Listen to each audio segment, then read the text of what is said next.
징계와 용서의 복음을 경험하는 교회라는 제목으로 말씀을 나누도록 하겠습니다. 우리 고린도 후서를 읽기 시작했는데요. 고린도 후서는 당연히 고린도 전서와 연결되는 편지겠죠. 고린도 전서는 우리가 읽었을 때 어떤 느낌이셨습니까? 그리고 어떤 배움이 있었어요? 그 고린도 교회가 분파가 나눠진 문제, 그리고 성적인 부도덕 문제, 신자들 사이의 법적 소송 문제, 이런 것들에 대한 이슈에 대해서 바울이 다루고 있었습니다. 이 문제들은 다행히 바울의 가르침 이후에 어느 정도 해결이 되는 듯 했어요. 그리고 이 문제를 잘 해결하면 교회는 한층 성숙한 자리에 설 수 있게 될 것이었습니다. 그런데 그렇게 해결될 것이라고 기대했던 문제들이 교회 안에서 해결이 되지 못했습니다.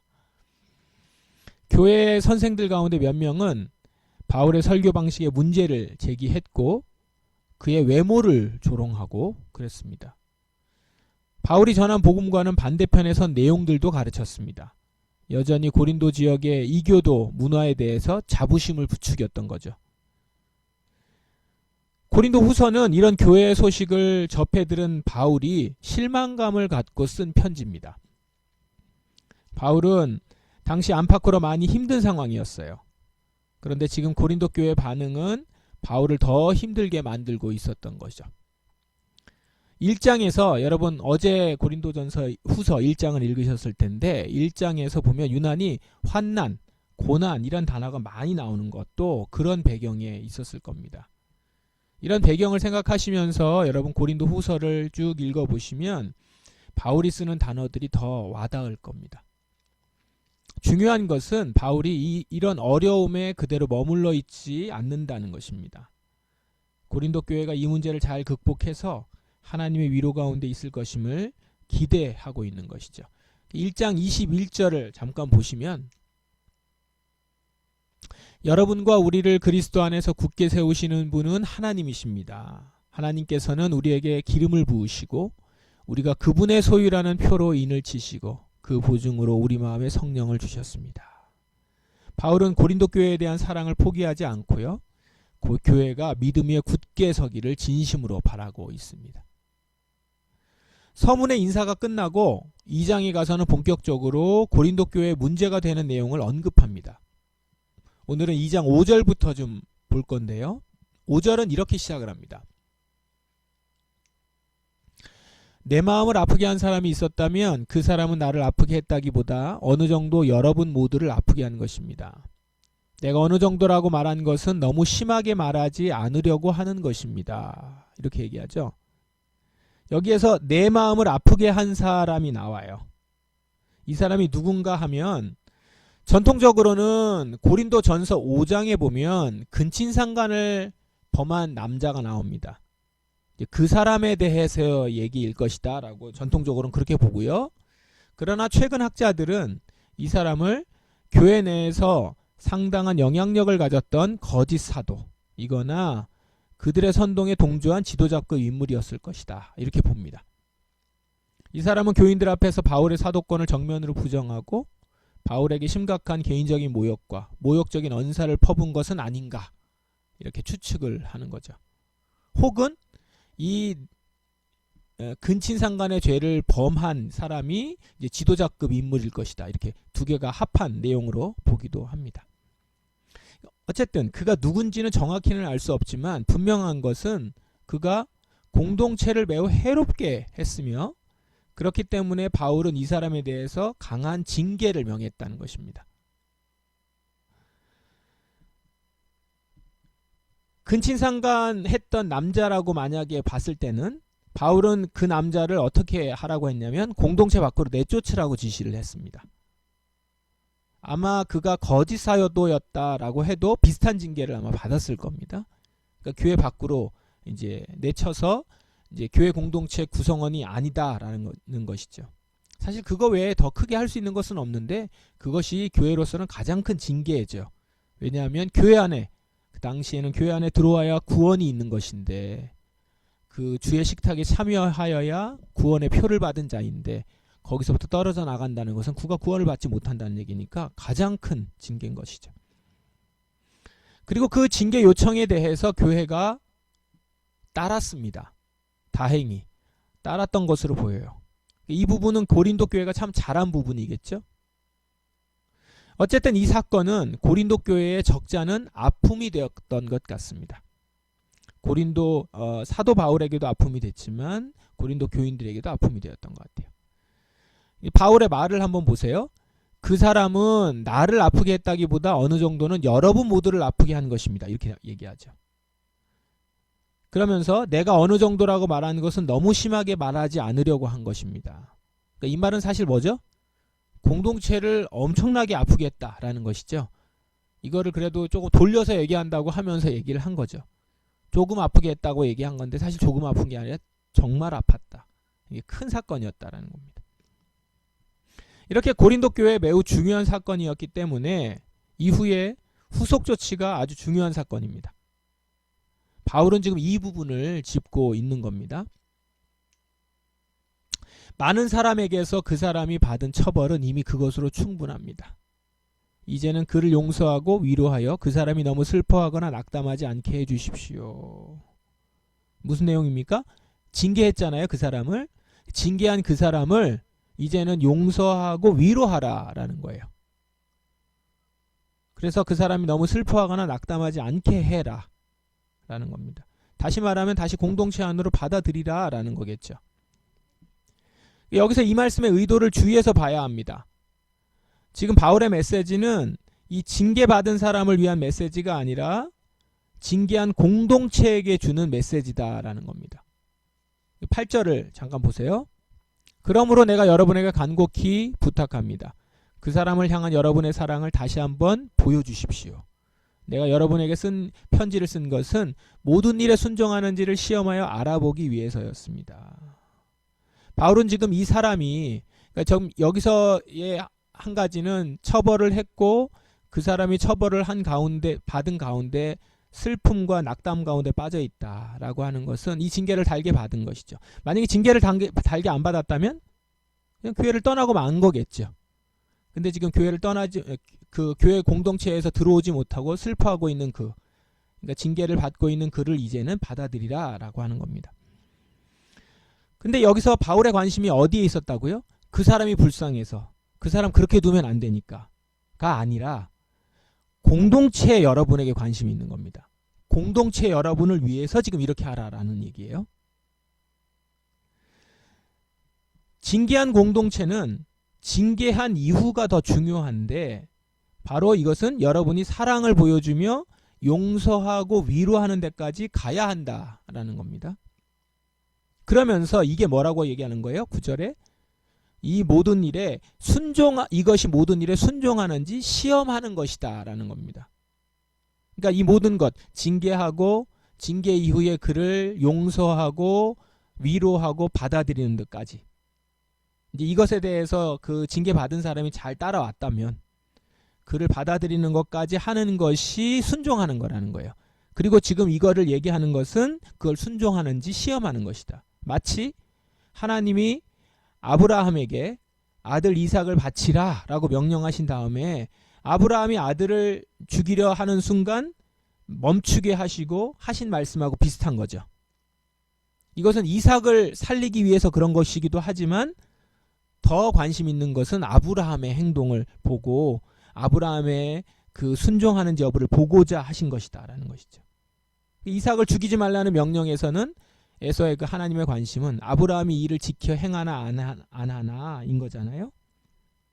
그러니까 지금 여기서도 문제를 일으킨 사람을 징계하라고 명한 것부터 지금 그 징계 이후에 그를 용서하라고 하는 명령까지 교회가 순종하는지 여부 이것이 지금 이 사건의 가장 중요한 이슈인 것입니다.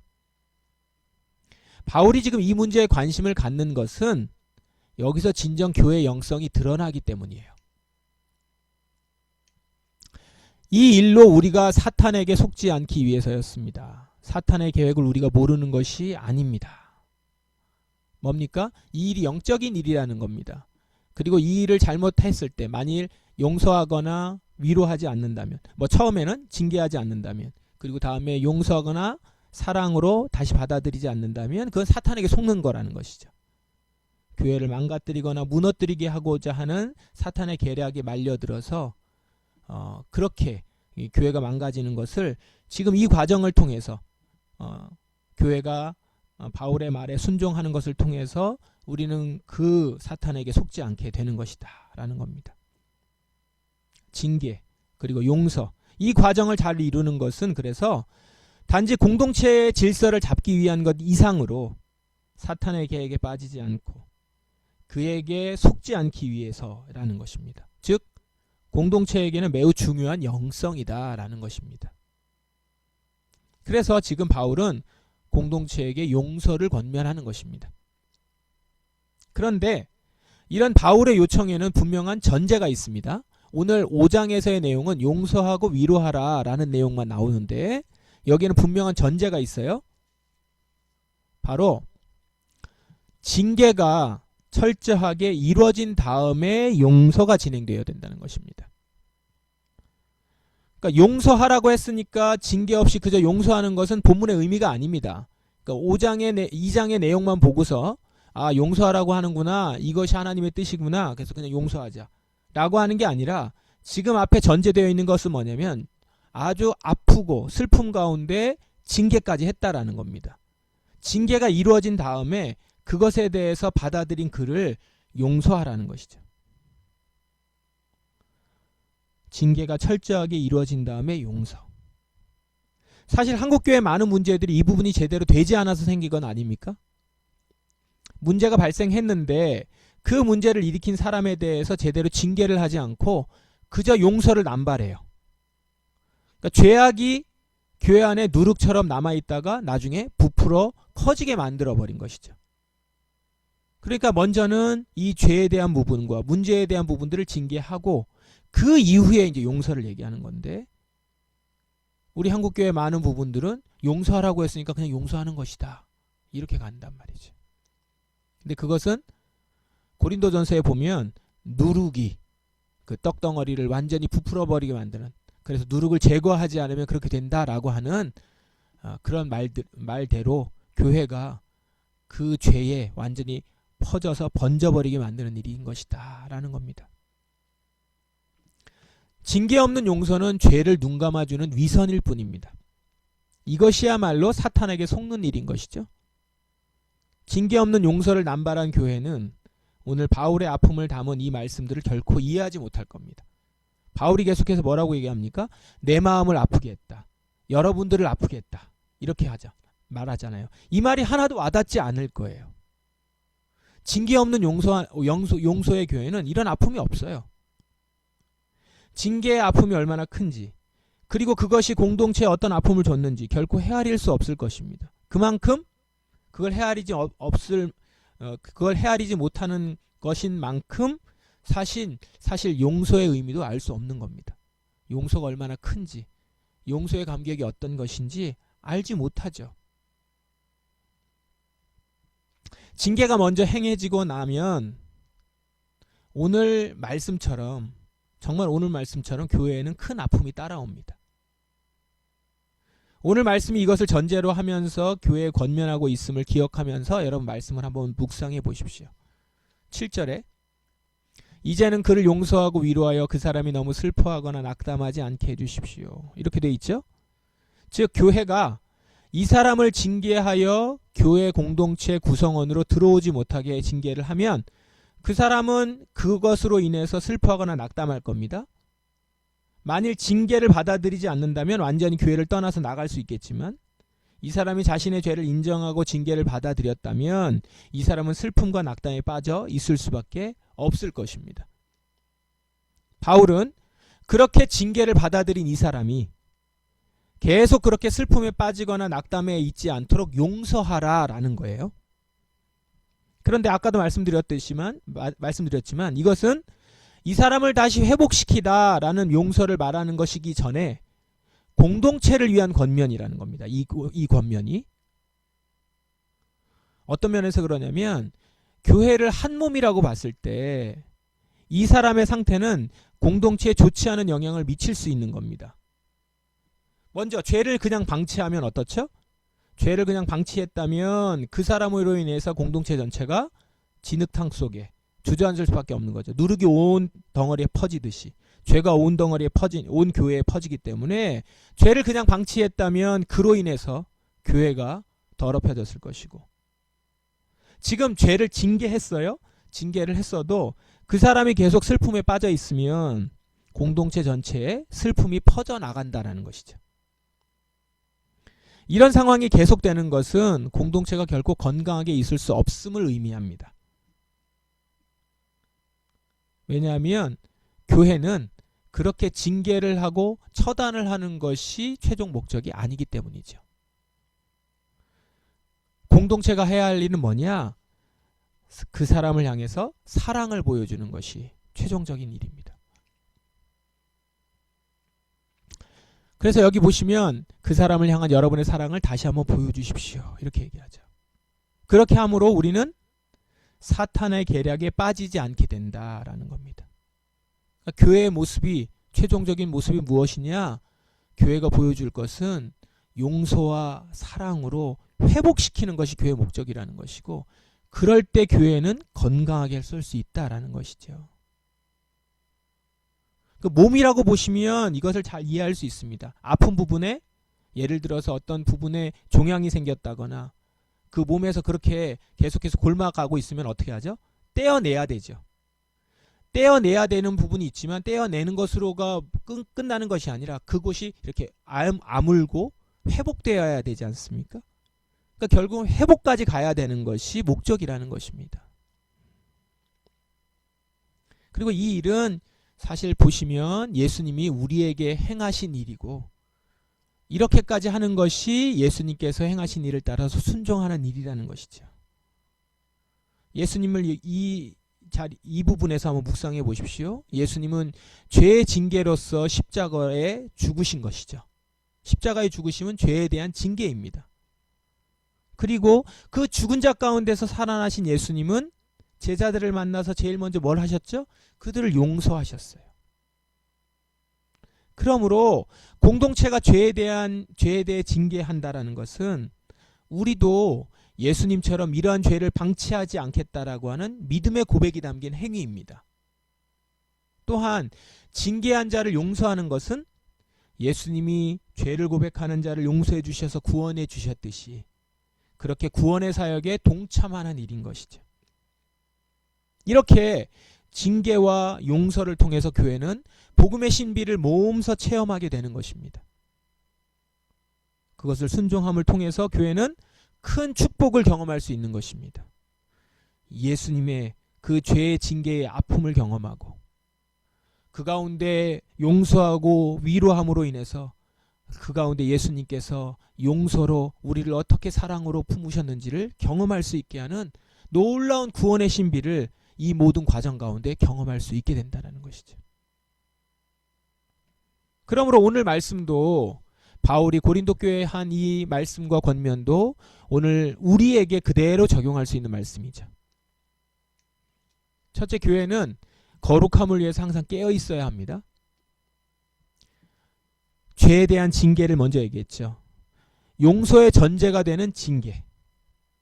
이 징계를 중요하게 여긴다는 것은 우리가 죄를 그냥 방치하지 않겠다는 거룩함을 향한 순종의 고백인 것입니다. 그래서 죄에 민감해야 합니다. 바울의 표현대로 누룩을 조심하는 겁니다. 누룩은 처음에는 아무것도 아닌 것 같이 보이지만 시간이 지나면 온 덩어리에 퍼지게 되고 그것이 그렇게 오래 걸리지 않습니다. 그러므로 누룩은 초기에 제거해야 되고 발견되는 즉시 제거해야 하는 것이죠. 징계는 그런 의미에서 교회에 꼭 필요한 일인 것입니다. 죄에 대한 징계죠. 죄를 정죄하는 것, 죄에 대해서 구분하는 것, 그리고 그것을 징계하는 것은, 죄를 진 자를 징계하는 것은 꼭 필요한 일인 것이죠. 비록 징계로 인해서 공동체가 아프고 슬픔의 그림자가 드리워졌을지라도 그 징계가 이루어져야 공동체가 산다라는 것을 믿고 행해야 하는 것이죠. 둘째, 교회는 용서하고 위로해야 합니다. 용서의 삶은 교회의 궁극적인 모습입니다. 우리가 징계를 하는 목적은 그 사람이 회개하여 주께 돌아오게 하기 위함입니다. 그러므로 그 사람이 진심으로 회개한다면 그때 공동체는 그 사람을 다시 받아들여서 용서하고 위로하며 세워야 한다라는 것이죠. 이것이 바로 교회가 사랑을 보이는 방식인 것입니다. 여러분 개인의 개인적인 적용도 마찬가지입니다. 어떤 사람의 죄에 대해서는 결코 용납하지 않되 그 사람이 잘못을 인정한다면 언제든지 용서할 준비를 갖고 받아들일 태도. 이것이 복음을 가진 자의 태도인 것입니다. 그런 태도야말로 내 삶이 사탄의 계획에 사탄에게 속지 않고 사탄에게 속지 않는 그런 행위를 내가 하는 것이 된다라는 것이죠. 징계와 용서. 이 둘을 통해서 우리는 예수 그리스도께서 우리를 향해 행하신 일을 닮아갈 수 있습니다. 예수께서 우리를 위해 징계를 받으신 일을 기억하면서 결코 죄를 방치하지 않고자 하는 행위. 이게 믿음의 행위예요. 그리고 또 그렇게 죄를 징계하고 그 사람은 용서하여 주님 앞에서 다시 새로운 삶을 살 수 있게 하는 것. 이것이 믿음의 그리고 사랑의 행위인 것입니다. 우리는 이렇게 징계와 용서의 행함을 통해서 예수 그리스도의 복음을 경험하고 그 복음으로 살아가는 모습을 보이는 진정 예수님을 닮은 공동체로 서 있을 수 있게 되는 것입니다. 오늘 나눈 말씀은 어찌 보면 현재 우리 한국교회 지형 안에서는 이상적인 적용일 수 있겠습니다. 징계도 제대로 이루어지지 않고 구원을 값싼 구원으로 전락시키고 방종만을 부추기는 거짓 복음을 복음인 줄 알고 착각하는 교회가 너무 많기 때문이죠. 그래서 용서의 능력도 예수님이 우리를 용서해 주셨다는 감격도 제대로 느껴보지 못하는 이런 상황이기 때문에 이 말씀이 좀 거리가 멀어 보입니다. 또 교회가 징계한들 그 징계를 또 받을 것인가? 대부분 그냥 그 교회를 떠나고 말고 그런 상황이기 때문에 이 말씀이 우리랑은 좀 거리가 있는 것 같다라고 하지만 그러나 그렇다 하더라도 그런 상황이더라도 결국 거룩한 공동체는 항상 이 태도를 견지하며 징계와 용서의 이 태도를 견지하며 살아야 한다는 걸 우리 기억해야 할 것입니다. 그리고 교회가 이런 모습으로 계속 서서 우리 교회가 이런 모습을 견지하며 믿음의 행위를 하는 교회가 되기를 바란다라고 하는 소망함을 갖고 우리가 믿음의 생활을 해야 될 것입니다. 그렇게 우리 소망하십시다. 우리 교회가 진정 그리스도의 삶을 체험하며 구현하는 공동체가 되기를. 죄에 민감하고 그리고 사랑으로 용서하는. 그래서 그렇게 예수 그리스도께서 우리의 죄를 대신해서 징계를 받으시고 그 가운데서 우리를 용서해 주시는 그 크신 복음의 기쁨을 우리가 이 삶을 살아가면서 경험할 수 있기를, 그런 공동체가 되기를 우리 같이 소망하십시다. 그리고 우리 교회가 주님이 기뻐하시는 교회로 어떤 상황에 처할 때라도 죄에는 민감하고 사랑으로 용서하며 위로할 수 있는 넉넉한 마음이 있는 예수의 마음을 닮은 교회로 어느 상황에서든 서서 행동할 수 있기를 우리가 소망하며 오늘도 깨어있는 우리 교회 되기를 간절히 바랍니다. 이 시간 그렇게 기도하며 바라는 시간으로 우리 말씀을 의지해서 함께 기도하시기를 원합니다. 우리 같이 말씀에 의지해서 이 시간 기도하도록 하겠습니다.